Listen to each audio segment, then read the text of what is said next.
Farming with a risk.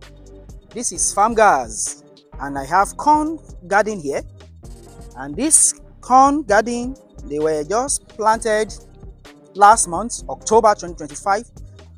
Today is November 22, 2025. What do you think, guys?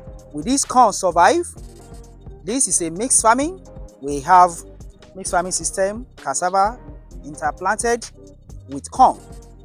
But the issue now is, will this corn survive? Will there be more rains? It appears the rains have stopped completely, but the corns are gradually going up to the point of producing fruits. Question is, will they survive? What do you think, guys? Well, I want to hear you on the comment section. What do you think will happen to these corns? And I will keep you guys updated as it goes, whether they survive or not. I'm going to post another video around the end of the month of December and early January to let you know what has happened to this corn, whether they survived or not.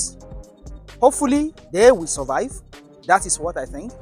And if the rains will not come again, we are going to do something. We are going to try to do bottle irrigation system so that the corns receive enough water to make them produce. Make sure you like this video and subscribe to my channel if you haven't done so. You can also appreciate our work by giving us some super thanks. Until then, I see you in my next video. Bye bye.